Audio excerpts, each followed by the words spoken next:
So what is a DMZ network? Demilitarized zone. So in this chapter we are discussing what is DMZ, benefit of the DMZ, architecture of the DMZ, and how DMZ work, an example of the DMZ. So you know countermeasure, one of the countermeasure we have is actually DMZ. Okay, create a demilitarized zone, IPS, content filtering, NAC, proxy, authentication, and the policy and procedure. So these are the countermeasure we have in order to stop the network attacks. Okay, the DMZ is then, what is the DMZ? So what is a DMZ basically? Okay, what this picture is suggesting you, that one side is North Korea and the other side is South Korea. And between these two, this is called demilitarized zone. Effectively, it means that we do not keep any kind of equipment, military equipment. Okay, it's applied to both the country. Demilitarized zone is actually a military term. Demilitarized zone, DMZ or a DSZ is an area in which treaties or an agreement between the nation, military power, or contending group forbid military installation activity or a person. So they cannot keep any. So they have left some space on their area, and they have left some space, and the army or there is no military installation in this area. Okay, sometimes called buffer zone as well, I believe, right? So basically these terms come from military, where they have a separate area, separate dedicated area where there is no military activity. Okay, and there may be some kind of agreement if you have to keep your army behind those lines, and this area there must be no kind of military escalation in order to avoid any escalation. Similarly, in the network point of view, what is a network? DMZ network. So if you look at our network here, let's say for example we have internal network, private network. Okay, it has connected to the switches. Then you have a, let's say ASA, for example, firewall. You have a router which is connected to the internet. So that is a typical small business, medium-sized businesses. They have this system available. Okay. Now they have internal system like computer, PC, faxes, printer, people. They work here. Okay. However, they also have, you see, LDAP server, Active Directory server, for example. They have database server. They have storage server.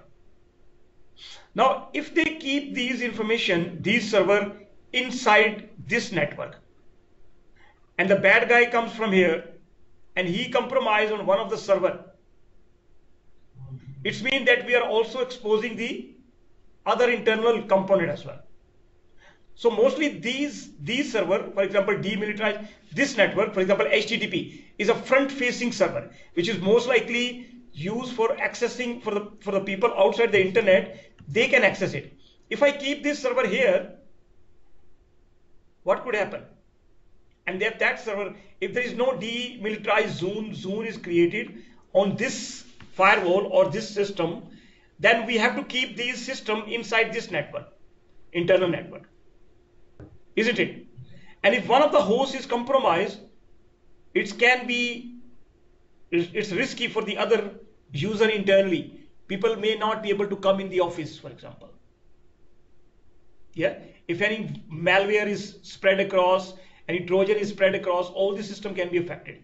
However, if one of the system is affected here, it is not going to impact the other system or this system. So if you want to isolate your internal system from the system, those are commonly used for the outside world, you keep them in a separate zone. That zone can be logical or physical. Okay, it can be logical or physical. For example, here it's more like a logical because it's the one device has an interface connecting to all the server. These are the server commonly exposed for the internet people. So take an example for Google, Amazon, eBay, PayPal, all these companies, they have the open server. When you access the DM, they have a corporate network where people work, come in the offices, they do their job as well. And also they have the people coming from the internet all the time. Facebook, for example, millions and trillions of hits are coming to the server. And that server is not in the corporate network. That is a separate network. And in case of any issue happen, that can be only affect that area. Okay. So the definition point of view, DMZ is a physical and logical subnet that separate an internal local network from an untrusted network. Okay. So it's actually that area is now isolated from the LAN network, from the trusted network. So unauthorized people, untrusted people, they can simply go here. If any of this system, let's say, compromise, it not impact all these users. So basically, internal system is isolated from the external system. So people from the outside, they do not have direct access to the internal system. Okay. Usually the internet, external facing server, resources and the services are located in the DMZ. Clear? So it's actually a separate boundary, a logical, physical, logical subset that separate an internal local. So it's actually separating the internal local area network from the untrusted network, basically. So if somebody asks you an interview, exactly what you need to tell them. Okay, don't confuse it. Any question? No. Okay. All clear.